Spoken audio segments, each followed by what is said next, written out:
आदाब नाजरीन, इस्तकबाल है। आप देख रहे हैं प्राइम डिबेट में हूं आपके साथ अबू हुरैरा। 2019 आम इंतखाबात से पहले दिल्ली में सियासी सरगर्मियां अपने शबाब पर हैं। सोनिया गांधी के बाद अब शरद पवार ने अपोजिशन पार्टियों के रहनुमाओं को इशाइये पर मदऊ किया है, तो वहीं ममता बनर्जी ने भी दिल्ली में डेरा डाल दिया है। ममता बनर्जी ने आज अपोजिशन के कई लीडरान से ताबड़तोड़ मुलाकातें की हैं, यानी अपोजिशन मिशन 2019 के लिए अभी से कमर कस्ता नजर आ रहा है। ममता बनर्जी की इन मुलाकातों और इसके अलावा डिनर डिप्लोमेसी के क्या कुछ माने निकाले जाएं, ये समझने की हम कोशिश करेंगे। कुछ खास मेहमान भी हमारे साथ जुड़ेंगे, लेकिन सबसे पहले हमारी ये रिपोर्ट देखिए। दिल्ली में अपोजिशन की किलेबंदी, दिल्ली में ममता ने डाला डेरा, तो आज पवार ने भी दिखाया अपना पावर। क्या बदल रही है 2019 के इंतखाबात की तस्वीर?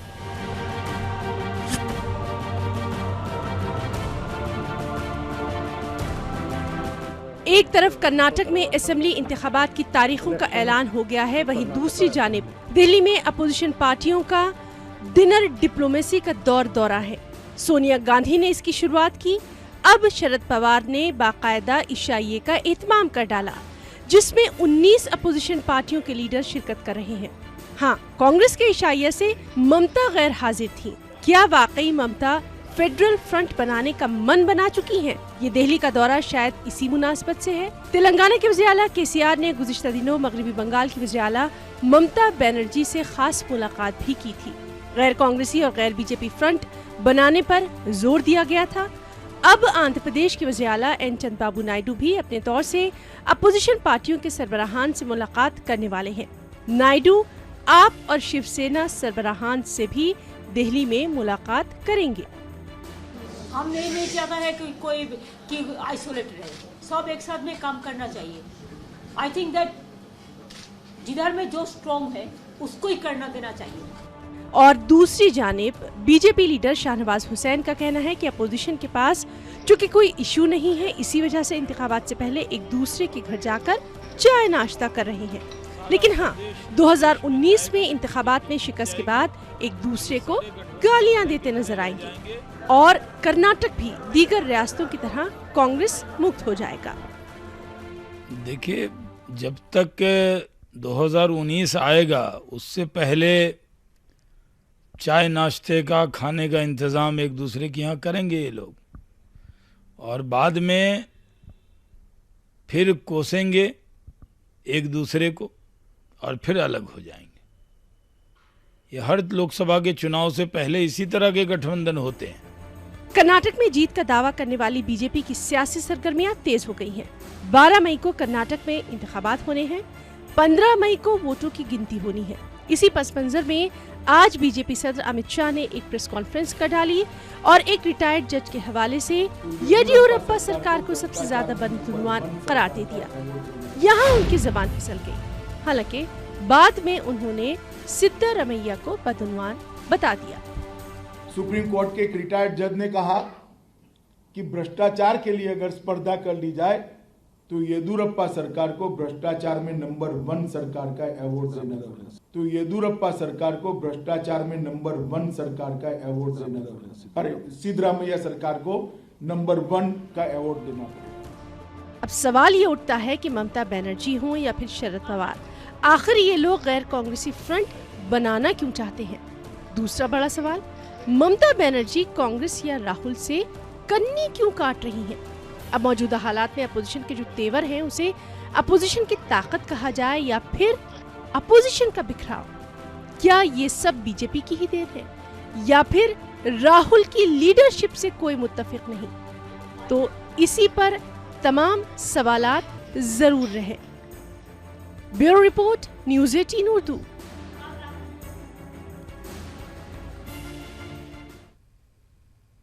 तो जाहिर सी बात है कि आज दिल्ली में ममता बनर्जी काफ़ी बिजी रहीं। कई लीडरों से ताबड़तोड़ उन्होंने मुलाकात की है, अपोजिशन लीडरान से। लेकिन सवाल यही उठता है कि क्या पूरी होगी थर्ड फ्रंट की कवायद। यही समझने की हम कोशिश करेंगे। कुछ खास पैनलिस्ट, कुछ खास मेहमान हमारे साथ प्राइम डिबेट में जुड़े हुए हैं। बहुत जल्दी अपने मेहमानों का हम आपसे तारुफ करा दें। हमारे साथ सुधांशु मित्तल जी, जो कि बीजेपी लीडर हैं, और इसके अलावा मोहम्मद अली खान, स्पोक्स पर्सन है कांग्रेस को, भी जुड़े हुए हैं। सर्वकमल दत्ता जी तज्जिया निगार है, एनालिस्ट हैं, दिल्ली से जुड़े हुए हैं। दुष्यंत नागर जी, जो कि पॉलिटिकल एनालिस्ट हैं, वो भी हमारे साथ जुड़े हुए हैं। इसके अलावा एनसीपी से नवाब मलिक साहब, एनसीपी लीडर हैं, मुंबई से जुड़े हुए हैं। और अनिल यादव जी स्पोक्स पर्सन है समाजवादी पार्टी के, वो भी हमारे साथ इस डिबेट में जुड़े हुए हैं। अपने तमाम मेहमानों का, तमाम पैनलिस्ट का बहुत हम इस्तकबाल करते हैं, वेलकम करते हैं। सबसे पहले सुधांशु मित्तल जी, आपसे ही हम शुरुआत करना चाहेंगे कि जो कवायद हो रही है, ममता बनर्जी ने दिल्ली में एक तरह से डेरा डाल दिया है। शरद पवार ने डिनर डिप्लोमेसी, मतलब सोनिया गांधी के बाद अब शरद पवार भी अपोजिशन लीडरान को उन्होंने डिनर दिया है। क्या लगता है कि ये तमाम जो घेराबंदी हो रही, जो सुगबुगाहट है अपोजिशन की, ये बीजेपी के खिलाफ है? सुधांशु मित्तल जी। देखिए, इसमें दो पहलू हैं। प्रथम पहलू है कि 1980 और 90 के दशक में एक व्यवस्था चलती थी जिसको कहते थे कि इंडेक्स ऑफ ऑपोजिशन यूनिटी, कि विपक्ष की जो है कितनी संगठित है उसका इंडेक्स होता था। और ये माना जाता था जितना ज्यादा संगठित होगा उतना ज्यादा चुनाव में फायदा विपक्ष को मिलेगा।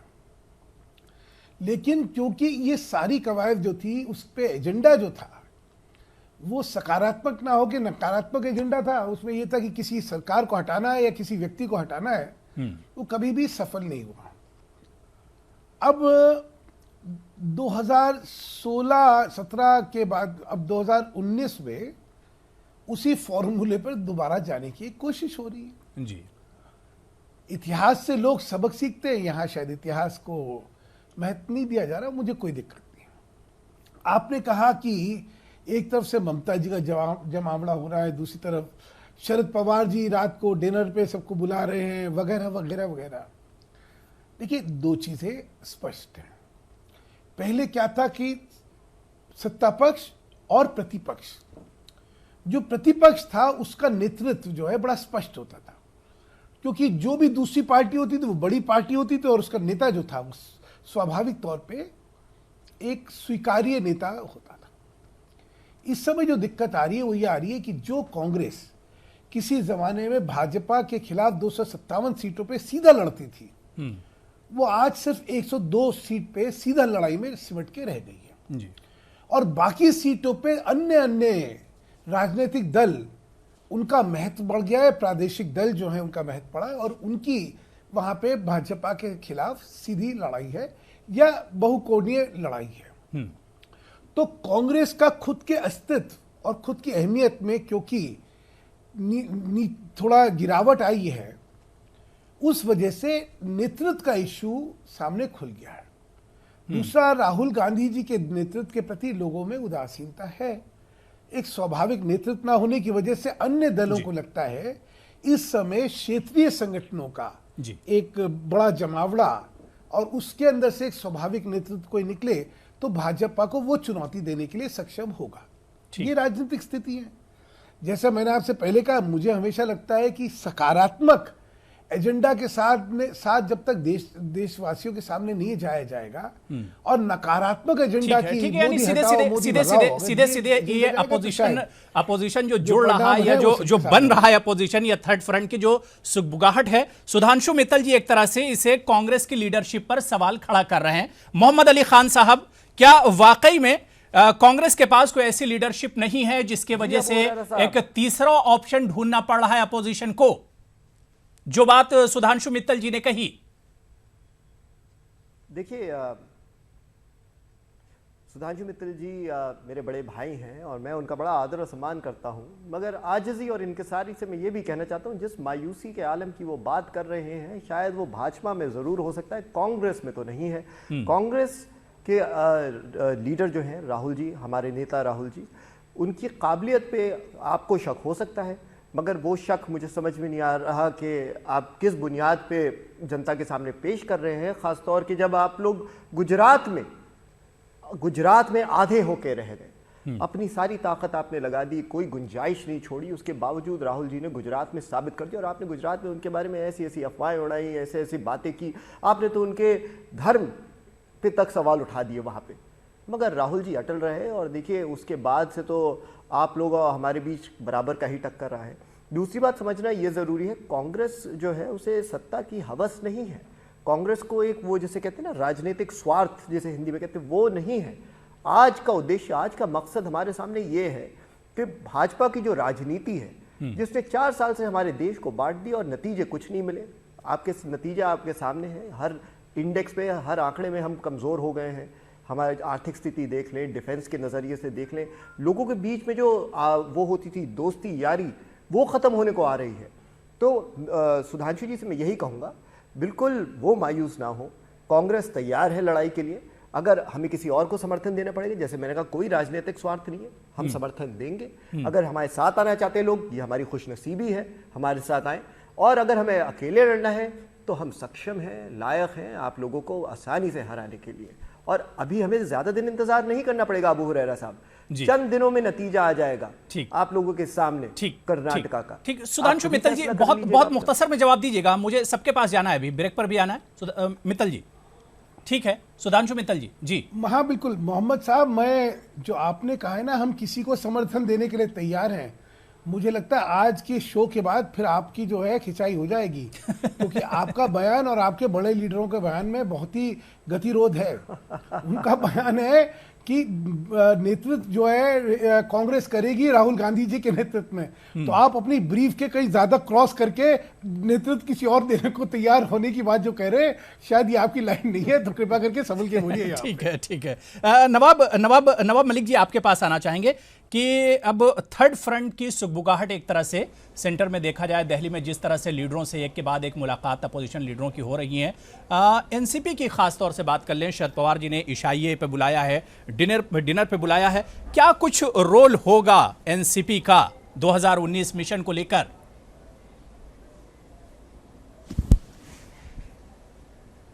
नहीं, पहले तो मैं ये बात साफ कर दूं कि कोई दावत पवार साहब की तरफ से नहीं है जी। पिछले 15 दिन से ये खबरें गश्त कर रही थी, कोई डिनर डिप्लोमेसी या डिनर पे किसी को नहीं बुलाया गया। ठीक, जहाँ तक एनसीपी का क्या रोल होगा, हम चाहते हैं कि गैर भाजपाई जो दल हैं, जो गैर बीजेपी की पार्टियां हैं, उन्हें इकट्ठा करने का काम किया जाए। जो वोटों के बंटवारे की वजह से मोदी जी की सरकार देश में आई है, उस वोटे के बंटवारों को पूरी तरह से रोकने का काम किया जाए। हमें लगता है जो लोग कहते हैं कि भाई बिना कांग्रेस के कोई मोर्चा बनेगा, जब देश के 10 राज्यों में कांग्रेस सीधे भारतीय जनता पार्टी से लड़ाई में है, तो वहाँ तो कांग्रेस को लोगों को सहयोग करना पड़ेगा। लेकिन जिस तरह से मित्तल जी ने कहा कि अन्य राज्यों में कांग्रेस की ताकत कम है, तो उत्तर प्रदेश में, बिहार में और जो स्टेट है वहाँ ममता जी का बंगाल है, तो यहाँ पे कांग्रेस उनको सहयोग करे, सहयोग ले, सहयोग दे, तो हमें लगता है परिस्थितियां बदलेंगी। लेकिन अब जैसे उड़ीसा है, उड़ीसा में कांग्रेस और बीजेडी साथ में नहीं आ सकते, तेलंगाना में साथ में नहीं आ सकते, कम्युनिस्ट केरल में कांग्रेस के साथ नहीं आ सकते, तो अलग अलग राज्यों में अलग अलग परिस्थितियां हैं हमें लगता है। लेकिन पूरा मिला के हम देश देखेंगे तो एक बड़ा मोर्चा देश में बनेगा, और वोटों का बंटवारा रुक गया तो समझ लीजिए कि भारतीय जनता पार्टी 150 के अंदर सिमट जाएगी। यानी बिल्कुल साफ अल्फाज में नवाब मलिक जी, बीजेपी को रोकना मकसद है 2019 में। देखिए, सत्ताधारी पार्टी के खिलाफ अपोजिशन काम करती है, तो अपोजिशन का रोल होता है कि सरकार की नाकामियां क्या हैं लोगों के सामने ले जाए, उसे सत्ता से बेदखल करने के लिए लोगों में अपील करे, और अपनी सरकार बना के अपनी जो एजेंडा है, नीतियां हैं, उसे लागू करने का काम करें। तो अगर बीजेपी की देश में सरकार है तो उसको हटाने के लिए ही हम लोग चुनाव में जाएंगे कि हम कहेंगे कि मोदी जी को वोट दे दो जी। तो ये जो चर्चा हो रही कि मोदी जी के खिलाफ लोग इकट्ठा हो रहे हैं, अपोजिशन है, अपनी भूमिका निभाने जा रहा है। जाहिर सी बात है कि अपोजिशन की जो जिम्मेदारी है वो अपनी भूमिका निभाएगा अपोजिशन। ठीक है, सुधांशु मित्तल जी आपके पास हम थोड़ी देर में आएंगे और पैनलिस्ट को हम ले लेते हैं। अनिल यादव जी क्योंकि कहते हैं कि भाई दिल्ली की गद्दी पर अगर जाना है तो यूपी सबसे ज्यादा इंपॉर्टेंट है, दिल्ली का रास्ता लखनऊ से ही जाता है।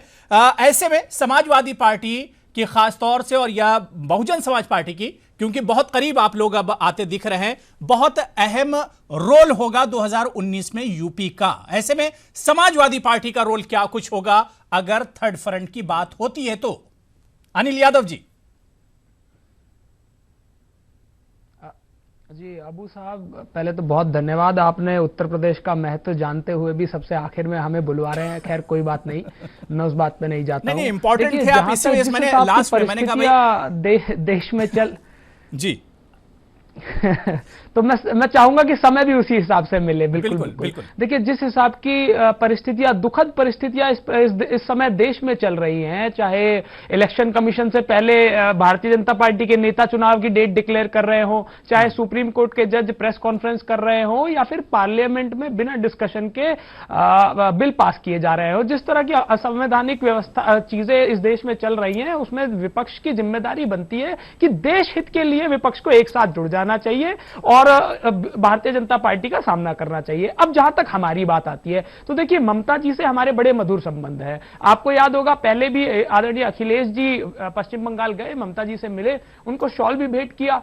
अब जब ममता जी दिल्ली आई हैं तो आदरणीय प्रोफेसर राम गोपाल जी उनसे मिले हैं। उससे पहले अब राहुल गांधी जी की बात करते हैं तो उनसे भी हमारे मधुर संबंध हैं। जहां तक ये बात है कि समाजवादी पार्टी किस खेमे में जाएगी, थर्ड फ्रंट बनेगा या विपक्ष एकजुट होगा, मुझे लगता है कि जैसे जैसे समय बीतता चला जाएगा इसका फैसला समय अपने आप कर देगा कि या तो थर्ड फ्रंट बनना है या विपक्ष बनना है। लेकिन एक चीज मैं कह सकता हूं कि चाहे थर्ड फ्रंट बने, चाहे विपक्षी ताकतें एकजुट हो, लेकिन उत्तर प्रदेश का जो महत्व है, हम सबसे ज्यादा सीटों पर असर डालते हैं। इतनी सीटें किसी प्रदेश में नहीं है, और जो भी फ्रंट बनेगा उसमें समाजवादी पार्टी की मुख्य भूमिका रहेगी।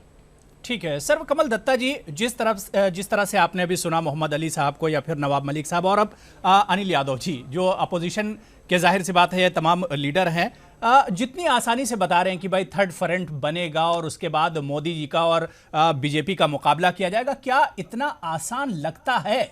राह इतनी आसान है थर्ड फ्रंट की? सर्वकमल दत्ता जी।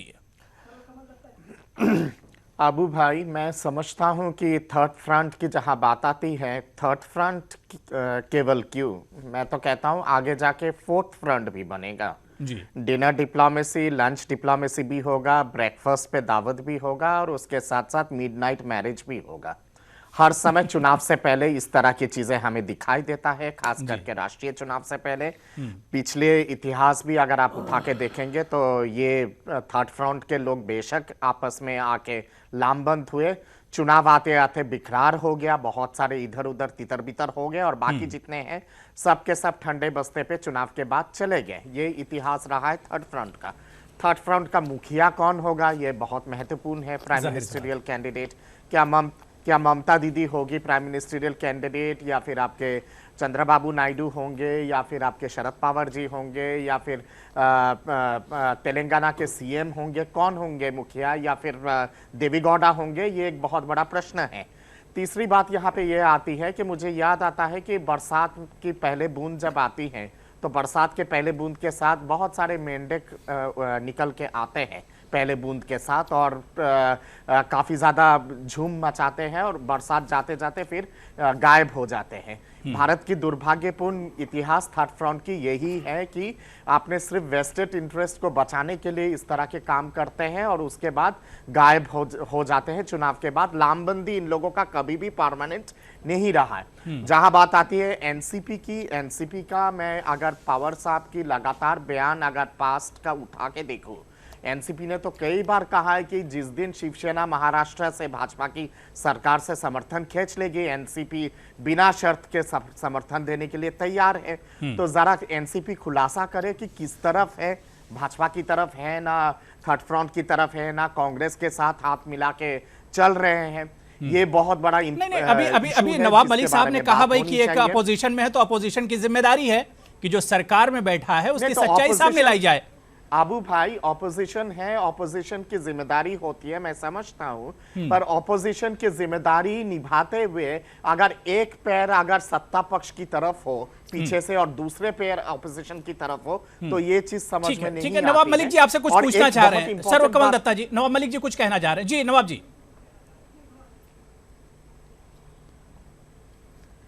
देखिए, ऐसा है कि शायद कमल दत्ता कौन से पॉलिटिकल एनालिस्ट हैं मुझे पता नहीं, लेकिन हमारे नेता के बारे में गलत तरीके से बातें करते हैं। देखिए, जब चुनाव के नतीजे आए, सब लोग अलग अलग चुनाव लड़े और एक हमने भूमिका ली कि दोबारा महाराष्ट्र चुनाव में ना जाए, इसलिए हम बिना शर्त ये सरकार बने, हम चाहते हैं कि दोबारा महाराष्ट्र चुनाव में ना जाए। 4 दिन के भीतर, 15 दिन के भीतर शिवसेना साथ में चली गई और हमने बात साफ कर दी कि हमारी अपोजिशन की भूमिका है, हम अपोजिशन की भूमिका में रहेंगे।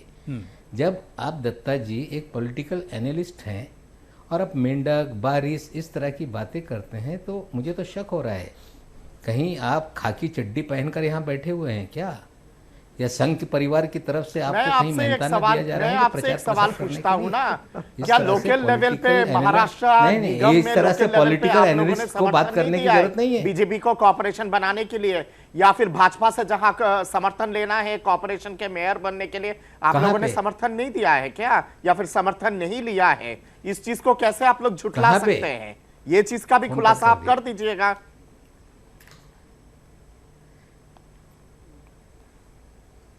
नहीं, ऐसा है दत्ता जी, किस महानगर पालिका में हमने दिया है आप बताइए ना, किस महानगर पालिका में हमने वहां पे समर्थन दिया आप बताइए ना। आप बंगाल में बैठते हैं, नासिक में, नहीं आप बताइए ना, औरंगाबाद में, वो सब पे जब वोटिंग की जब बात आई थी तो उस समय आप लोग एब्सटेन नहीं कर गए थे लोकल कॉर्पोरेशन इलेक्शन में? नहीं, दत्ता जी आप कहां बैठ के राजनीति कर रहे हैं मुझे पता नहीं। नासिक बंबई से कितने दूर है, नागपुर कहाँ है, औरंगाबाद कहाँ है, उसकी जानकारी शायद आपको है कि मैं आपसे एक सटीक प्रश्न कठिन नहीं, और क्या आप आप बताइए ना, इसको इनकार कर सकते हैं किस शरद पवार नगर पालिका में नहीं कहा है कि अगर जरूरत हुआ तो समर्थन देंगे बीजेपी को सरकार में बचाने के लिए, और वो भी बिना किसी बिल्कुल नहीं कहा है, बिल्कुल नहीं कहा है दत्ता जी, ऑन रिकॉर्ड कहा है ये बात, बिल्कुल नहीं कहा है। चुनाव के जरा सुनिए ना, समर्थन देंगे अगर जरूरत हुआ दत्ता जी, महाराष्ट्र के हितों को ध्यान में रखते हुए बिना किसी शर्त के। बिल्कुल सर, कमल दत्ता जी, नवाब मलिक जी, देखिए छोटे से ब्रेक पर जाना, उससे पहले मुझे दुष्यंत नागर जी के पास भी जाना है, बहुत देर से वेट कर रहे हैं। सुनो, ठीक है नवाब मलिक जी, जरा सुनिए, नहीं मुझे बोलने दें आप। ठीक है बोल लीजिए। आप मुझे बोलने दें, ये आरएसएस के चड्डी वाला बैठ के जो गलतफहमी पैदा कर रहा है बैठ के, नहीं नवाब मलिक जी देखिए, इस तरह से बयान कभी नहीं दिया है। जवाब दत्ता जी, आपकी जानकारी कम है, आप तो आपको राजनीति समझना पड़ेगा।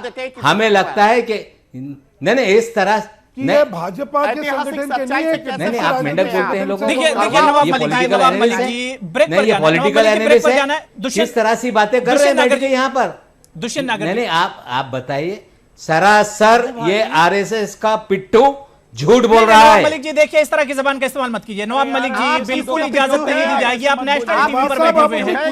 नवाब मलिक जी, आप बताइए ना, नवाब मलिक जी आप बताइए, नवाब मलिक जी क्या ब्रेक पर जाना पड़ेगा। दुष्यंत नागर जी ब्रेक के बाद आपके पास आएंगे, दुष्यंत नागर जी ब्रेक के बाद आपके पास आएंगे, छोटा सा ब्रेक लेना पड़ेगा। नवाब मलिक जी प्लीज, नवाब मलिक जी थोड़ा सा जबान का सही से इस्तेमाल कीजिए। छोटा सा ब्रेक लेंगे। दुष्यंत नागर जी, हम चाहते हैं कि ब्रेक पर जाने से पहले आपसे भी हम जवाब ले लेते, लेकिन क्योंकि वक्त इजाजत नहीं दे रहा, छोटा सा ब्रेक के बाद दुष्यंत नागर जी आपके पास ही आएंगे और समझने की कोशिश करेंगे कि आखिर ममता की जिन लीडरों से मुलाकात कर रही हैं, किन किन लीडरों से बात बनेगी, या कौन से ऐसे लीडर हैं जिनसे बात बिगड़ भी सकती है। प्राइम डिबेट में फिलहाल छोटा सा ब्रेक के बाद फौरन हाजिर होते हैं।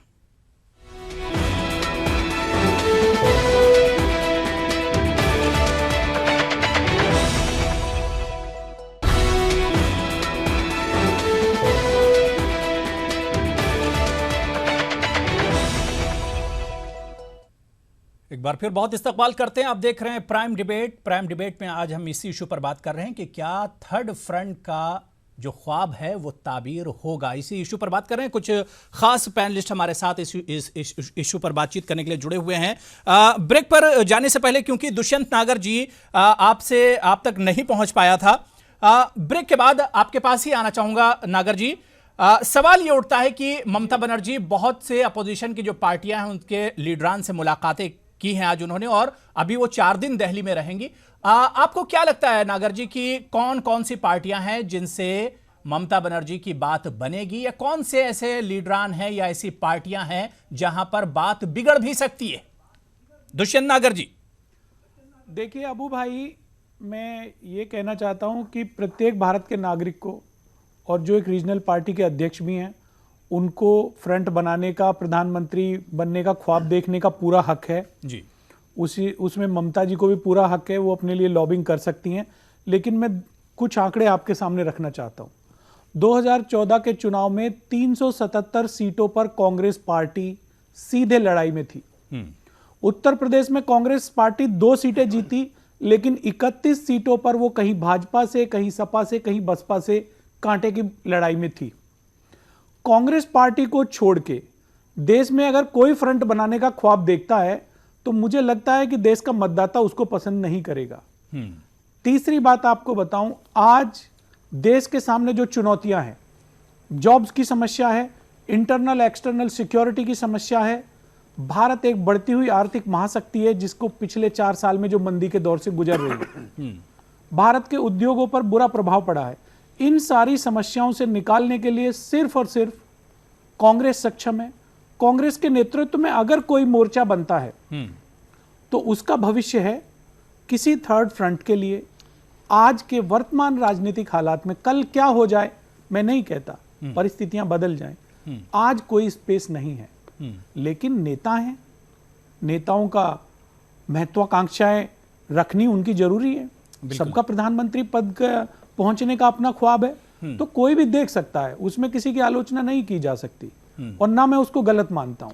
लेकिन कांग्रेस को छोड़ के अगर कोई मोर्चा बनाने का ख्वाब देख रहा है तो मुझे लगता है कि वो या तो अपना टाइम वेस्ट कर रहा है, या अपने मन की संतुष्टि कर रहा है, या भारतीय जनता पार्टी को फायदा पहुंचाना चाहता है। बिल्कुल, जैसे ममता बनर्जी की तरफ से ही अब सुगबुगाहट आ रही कि भाई गैर कांग्रेसी और गैर बीजेपी मोर्चा वो बनाना चाहती हैं।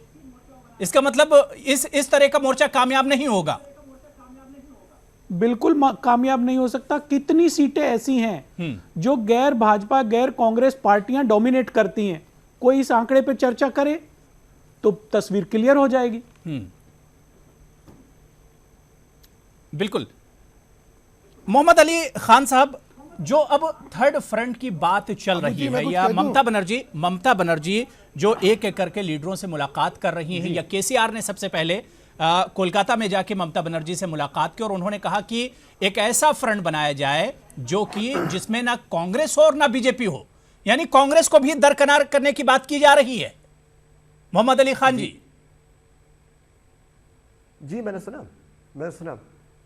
मैंने सुना। तो आपका सवाल क्या है हुरैरा साहब? भाई कांग्रेस को दरकिनार करने की बात की जा रही है थर्ड फ्रंट से। करें, वो बात करें। देखिए, वो उनकी ज़ाती राय हो सकती है। जैसे दुष्यंत नागर जी जो एक वरिष्ठ पॉलिटिकल एनालिस्ट भी हैं और किसानों के मुद्दों के बारे में बहुत अच्छा जानते हैं, जैसे वो सही बता रहे थे, 300 से अधिक सीटों से 350 से अधिक सीटों पे कांग्रेस और बीजेपी की टक्कर हमेशा रही है। अब मुझे उम्मीद है इस बार भी वही होगा। देखिए, ममता बनर्जी जो कर रही हैं, हमारी लोकतंत्र की खूबसूरती ये है कि अगर जनता आपको स्वीकारती है, अगर आपके मैसेज को स्वीकारती है, तो आप जाइए जनता के सामने। आखिर में जो इम्तिहान होता है वो तो चुनाव ही होता है। मगर जैसे नागर साहब ने कहा, और मैं उनकी बात से 100% सहमत हूँ, आखिर में कांग्रेस के बिना कोई भी थर्ड फ्रंट का एग्जिस्ट करना मुश्किल है। नहीं, मोहम्मद अली खान साहब, यहां पर सवाल ये उठता है कि आखिर कांग्रेस को हटाने की, कांग्रेस से दूर भागने की, अपोजिशन में कांग्रेस भी है ना भाई, अपोजिशन का जो नई तस्वीर बन रही है उसको अगर कांग्रेस को हटाकर आप देखिए, या क्या वाकई में कांग्रेस में लीडरशिप की कमी है, इसकी वजह से थर्ड फ्रंट से कांग्रेस को अलग रखने की बात निकली है? लीडरशिप की अगर कमी है, ये सवाल तो आप उन 10 नेताओं से पूछिए जिन्होंने कल जेडीएस को छोड़ के कांग्रेस ज्वाइन की। लीडरशिप की कमी है तो राहुल जी आप तो जवाब दीजिए इस बात का कि राहुल जी के नेतृत्व में जो हम चुनाव जीतते जा रहे हैं, 6 उपचुनावों में से 4 कांग्रेस जीती है, लोकसभा के उपचुनाव। अब आप मुझे इस बात का भी जवाब दीजिए कि ममता बनर्जी के अलावा कौन है जो आवाज उठा रहा है थर्ड फ्रंट की? बाकी सब विपक्ष के दल तो कांग्रेस के साथ खड़े होते हैं पार्लियामेंट में। जब हम मोशन मूव करते हैं, प्रस्ताव मूव करते हैं, हमारे साथ खड़े होते हैं शोल्डर टू शोल्डर। तो मुझे लगता है ये उनकी जाती अगेन एम्बिशन हो सकता है या उनकी ख्वाहिश हो सकती है, सोच हो सकती है। मुझे नहीं लगता पूरे देश में ऐसा कोई सेंटिमेंट है। अगर कोई सेंटिमेंट है अबू हुरैरा साहब, वो ये है कि कांग्रेस ही अकेली पार्टी है जो इस देश का प्रशासन मजबूत कर सकती है और लोगों को वो क्वालिटी ऑफ गवर्नेंस दे सकती है जिसके जो ये देश डिजर्व करता है। और वो एक पार्टी है जो जुमलों में भरोसा नहीं करती, हकीकत में भरोसा करती है और अपने काम के जरिए बोलती है। ठीक है, नवाब मलिक जी आपके पास आएंगे। सुधांशु मित्तल जी कुछ कहना चाह रहे हैं, उनका जवाब ले लेते हैं। जी सुधांशु मित्तल जी। दुष्यंत जी, आपने कहा कि 377 सीटों पे भाजपा और कांग्रेस आमने सामने लड़ती है, मतलब प्रिंसिपली या हम हैं या वो हैं। आप जानते हैं कि कांग्रेस और भाजपा की अगर सीटें निकाल दी जाएं तो 204 सीटें तो बाकी दलों के पास हैं, फिर हम दोनों 377। मैंने आपको ये बताया 2014 के आम चुनाव में 377 सीटों पर कांग्रेस लड़ाई में थी। कहीं भाजपा से थी, कहीं सपा से थी, कहीं बसपा से थी। मेरी बात सुन ले। टोटल पूरे देश की 500 सारी लोकसभा की सीटों पर 377 पे कांग्रेस लड़ाई में थी। शायद आपको सुनने में समझने में कंफ्यूजन हुआ। आप जब एक पॉलिटिकल, मेरी बात सुनेंगे दुष्यंत जी, पॉलिटिकल एनालिस्ट जब आप बात करते हैं, आप कहते हैं लड़ाई में थी। लड़ाई का मतलब क्या होता है ये और बता दीजिए। या तो प्रथम थी या द्वितीय थी या तृतीय थी, किसको आप लड़ाई कहते हैं ये और बताइए, फिर मैं आपको आंकड़े देता हूं। यहां बैठ के गलत बयानी करके ये एक गलत बयानी नहीं करता मैं। सुनिए मेरी बात को आप, सुधांशु जी सुनिए, आप डिबेट। अच्छा बताइए, अच्छा 377 में कांग्रेस लड़ाई का मतलब होता है कांग्रेस कैसे लड़ाई में थी बताइए ना, बहस ना करिए, होती है जहां आप बहस ना करिए, बताइए। सुनिए, जैसे मैं आपको उदाहरण के लिए देता हूं, सहारनपुर बताइए ना कितनी सीटें, सहारनपुर में त्रिकोणीय मुकाबला, कांग्रेस कितनी सीटों में सेकंड आई? सहारनपुर में त्रिकोणीय मुकाबला था लोकसभा का। दुष्यंत जी देखिए, झूठ ना बोलिए, दुष्यंत जी झूठ ना बोलिए। आप ये बताइए कांग्रेस कितनी सीटों में 2 नंबर पे आई थी? आप ये बताइए तीसरे नंबर पे कितनी सीटों पे आई थी? आप क्यों झूठ बोल रहे हैं यहां पे बैठ के? 377 का नाम ले रहे, बताइए ना। आप बात तमीज से करिए, आप बड़े नेता हैं, आप इस तरह से मत, आप आरोप मत लगाइए, झूठ बोल रहे हैं। मैंने आपको एक आंकड़ा दिया है, 377 सीटों पर कांग्रेस 2014 में, ये ना कहिए, 2014 में मुख्य भूमिका में थी, कितने सीटों लड़ाई में थी। ये मैंने आपको बताया, ये आंकड़ा मैं आपको दे दूंगा, कितने भूमिका, ये आंकड़ा मैं आपको दे दूंगा। 2 नंबर की और 3 नंबर तसल्ली रखिए, विचलित मत होइए। मैं आपको चैलेंज कर रहा हूं, मैं विचलित आपको मत होइए, चुनौती दे रहा हूं। मुझे बताइए, मेरे सामने रखिए सारे रिजल्ट, मैं आपको चुनौती दे रहा हूं। बिल्कुल अगर आप में दम है, अभी चुनौती मैं आपको 377 सीटों का एक-एक सीट का नाम सुनाऊं क्या? नंबर में कितने में थी?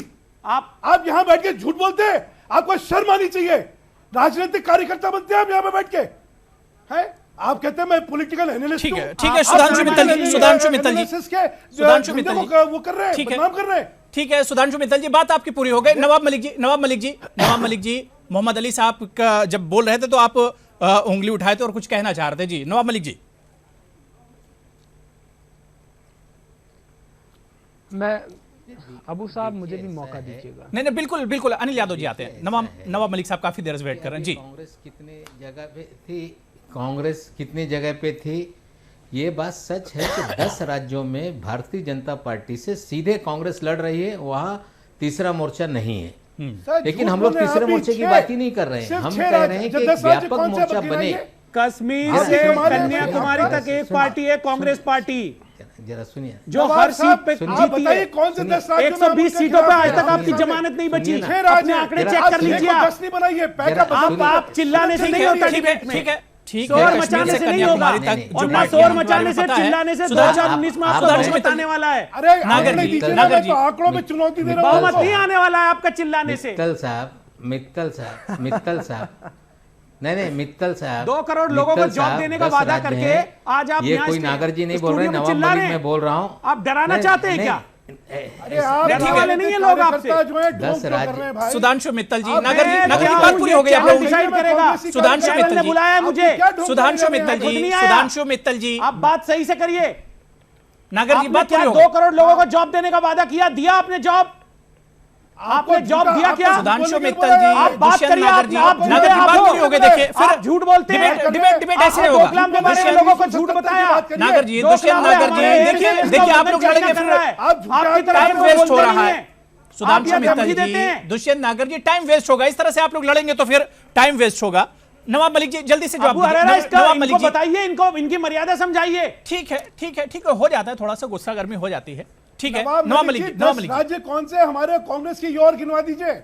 नहीं देखिए ऐसा है जी, चिंता मत देखिए करिए, 2019 ऐसा है का चुनाव आ रहा कि है, तीसरे देश मोर्चे का की मतदाता बात आपको बताएगा। किसने शुरू की?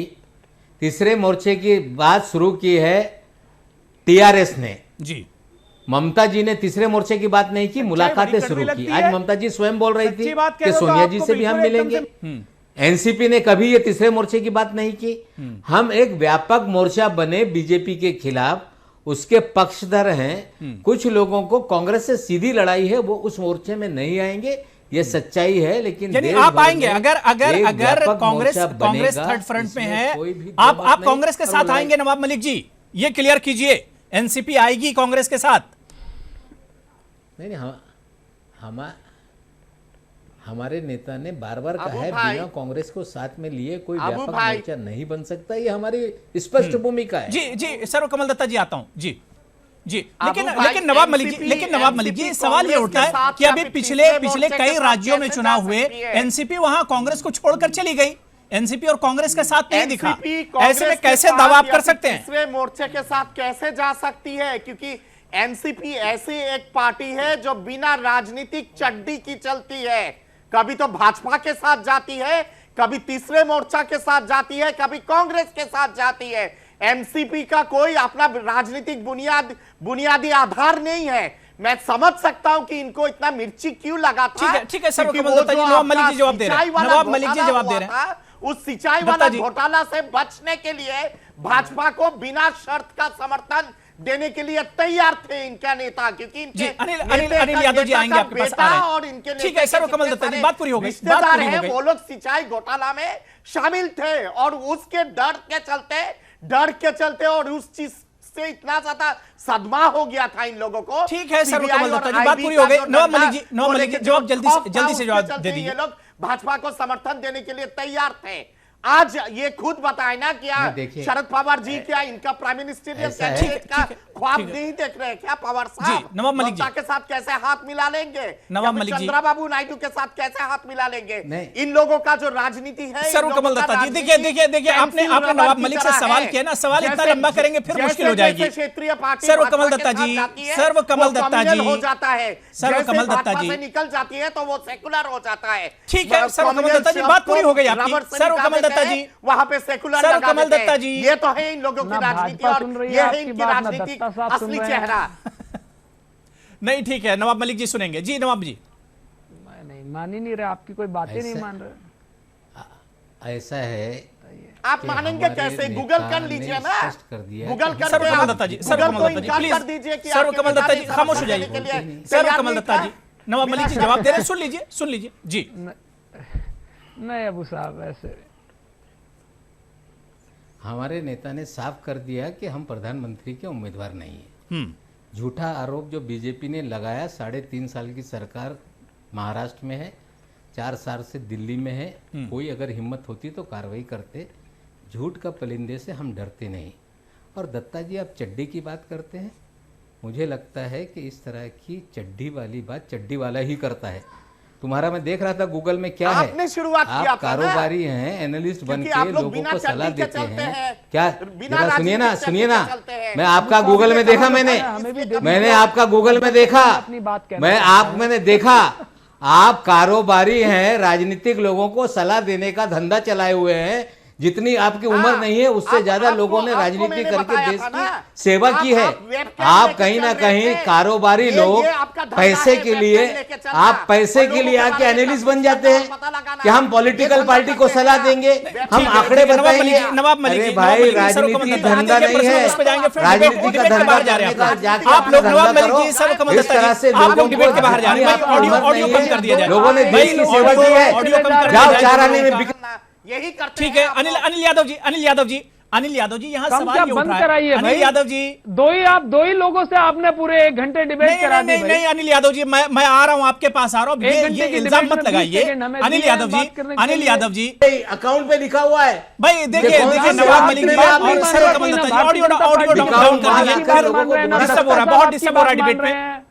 अनिल यादव जी सवाल ये यहाँ पर ये उठ रहा है कि भाई थर्ड फ्रंट की बात हो रही है, लेकिन एक ऐसे थर्ड फ्रंट की बात हो रही है जहां पर गैर कांग्रेसी और गैर बीजेपी थर्ड फ्रंट की।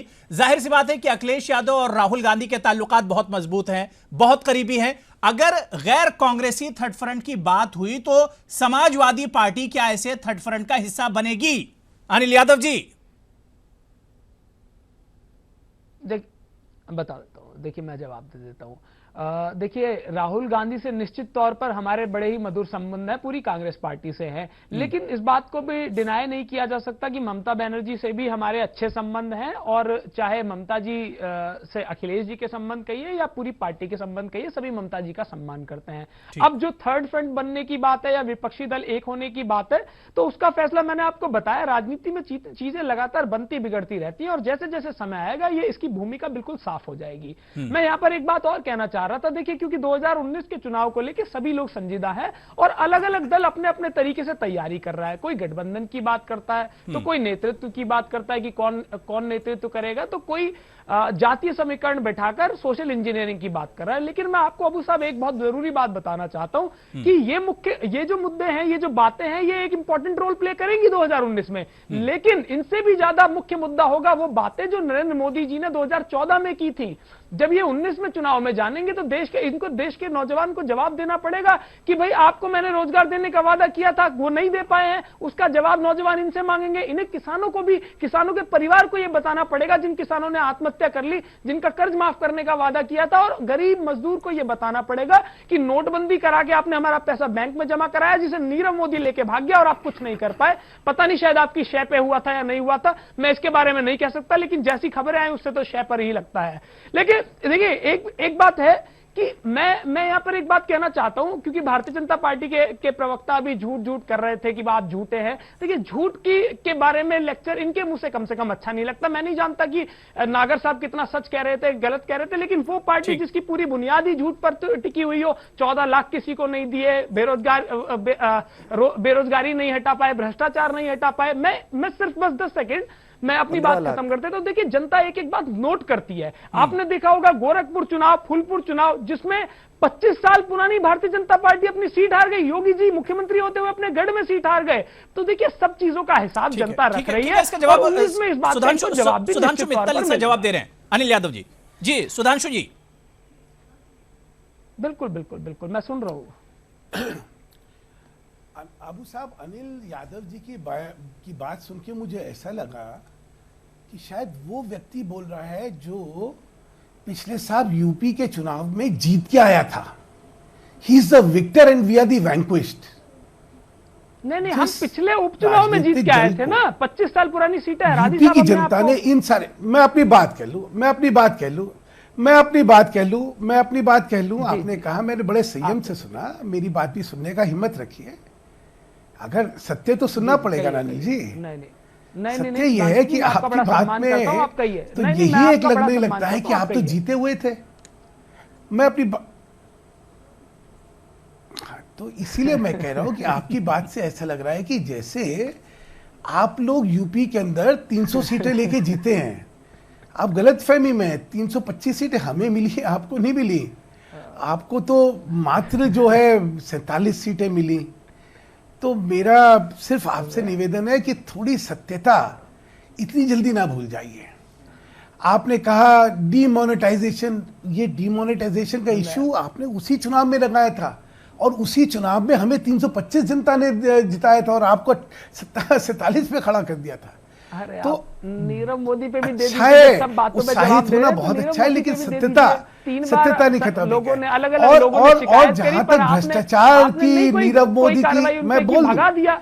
अनिल जी मोदी मैं जी बोल के दूं, मेहुल अनिल जी भाई ने मेरे भगा दी, अनिल जी भाई मैं बीच उसको में नहीं भगा बोला दिया। था, अनिल जी मैं आपके बीच में नहीं बोला था। अनिल जी देखिए अब आप जो है कुंठित हो रहे हैं, क्योंकि अब आपके मुंह पे जो है आपको आईना दिखाया जा रहा है तो आप कुंठित हो रहे हैं। नहीं, आप तो बड़े सभ्य व्यक्ति हैं, आप क्यों कुंठित हो रहे हैं भाई? आईना देखिए और फिर जवाब दीजिए। आईना आपका यह है कि आपको जो है आपके 5 साल दिखाइए आईना, मैं देखना चाहता हूं कि वो आईना सच का है या झूठ का। वहां की जनता ने अस्वीकार करा। मैं दिखा दूं, चलिए झूठ का होगा ना।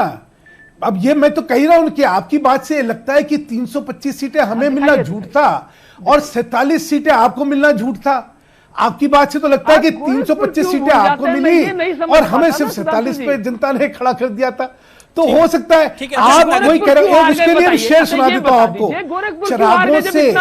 चरागों से क्या दिल बहला रहे हो है जहां वालों, चरागों से क्या दिल बहला रहे हो है जहां वालों, अंधेरा लाख रोशनो उजाला फिर उजाला है।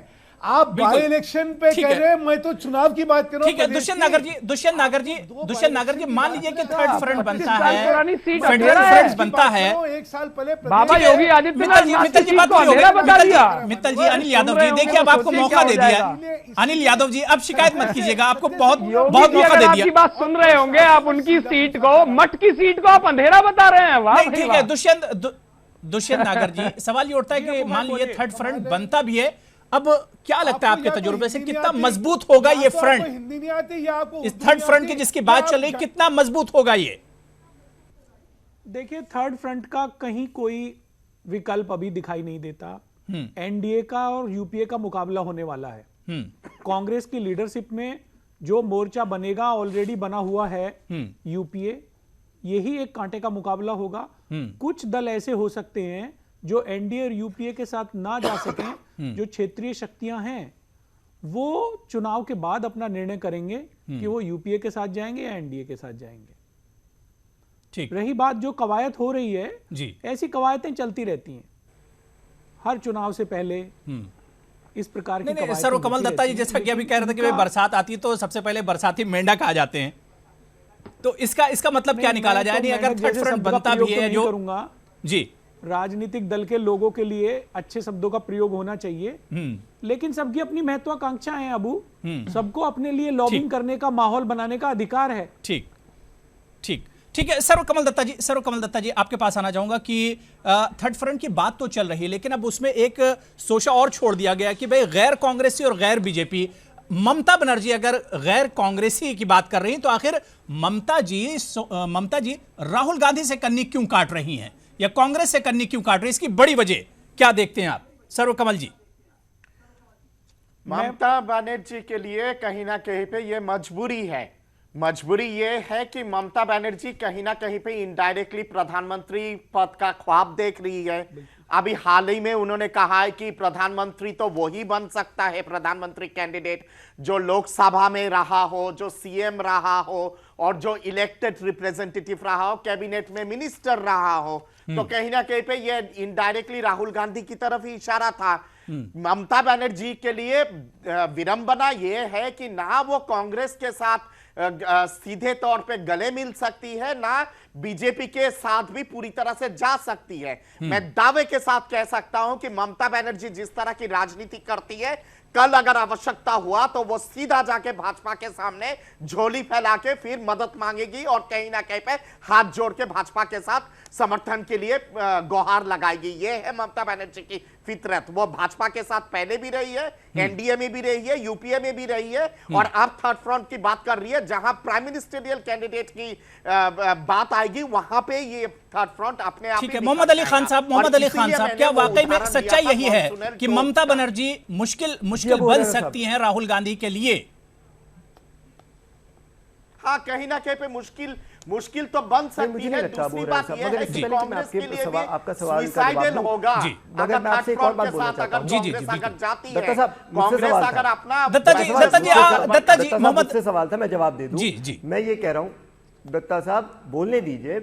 मैं बोलने दीजिए करना पड़ेगा। मैं कह रहा हूं कि देखिए सिंपल बात है, मगर दो चीजें हैं जिनके बारे में अभी तक किसी ने जिक्र नहीं किया। सबसे पहली बात तो ये है, आप इस बात पे गौर कीजिए कि कांग्रेस की अलायंसेस हो या ना हो, मगर एक बात तो साफ है कि बीजेपी की अलायंसेस एक के बाद एक टूट रही हैं। टीडीपी के खिलाफ खड़ी है। आज उन्होंने चंद्रबाबू नायडू ने कितना बड़ा बयान दिया कि अमित शाह जी की जो चिट्ठी है, it is a pack of lies, झूठों का भंडार है। उसके बाद देखिए शिवसेना का आज स्टेटस ही नहीं पता हमें, चाहे इनके साथ हैं या इनके खिलाफ खड़े। तीसरी बात देखिए, आपने शुरुआत से कैसी राजनीति जनता के सामने पेश की। आपने कहा कांग्रेस मुक्त भारत कर देंगे। आप कांग्रेस मुक्त गुजरात तो कर नहीं पाए। जब आप ऐसी विचारधारा लेके चलते हैं कि मुझे औरों को खत्म करना है, लोकतंत्र में कांग्रेस मानती है सबकी आवाज के लिए जगह है। हम इनसिक्योर नहीं फील करते, हम कमजोर नहीं फील करते अगर कोई आगे आता है और कहता है कि हाँ जी हम थर्ड फ्रंट फॉर्म करना चाहते हैं। नवाब मलिक जी एक आखिरी कमेंट आपसे, फिर वाइंड अप करेंगे। नवाब मलिक जी नजर में रखते हुए जी, मोहम्मद अली जी को चुनेगी। नवाब मलिक जी नवाब मलिक जी देखिए, ऐसा है कि पूरे देश में अलग अलग राज्यों में अलग अलग परिस्थिति रहेगी। बीजेपी के खिलाफ एक व्यापक मोर्चा यूपीए का था, उसका विस्तार होगा। ऑटो का बंटवारा रुक गया तो बीजेपी 150 से आगे नहीं जा पाएगी। जाहिर सी बात है, यानी अब से जो तस्वीर 2019 मिशन के लिए बन रही है वो बड़ी दिलचस्प बनने जा रही है। और वाकई में अगर ये थर्ड फ्रंट बन जाता है तो ये थर्ड फ्रंट कैसा होगा मुस्तकबिल में देखना बड़ा दिलचस्प होगा। लेकिन अभी से तो यही कहा जा सकता है कि दिल्ली अभी दूर है। बहुत बहुत शुक्रिया हमारे साथ जुड़ने के लिए सुधांशु मित्तल जी, मोहम्मद अली खान साहब, सर्वकमल दत्ता जी, दुष्यंत नागर जी, नवाब मलिक जी और अनिल यादव जी, आप सभी का बहुत बहुत शुक्रिया हमारे साथ जुड़ने के लिए। प्राइम डिबेट में आज फिलहाल इतना ही। आप देखते रहिए न्यूज़ 18 उर्दू। आदाब।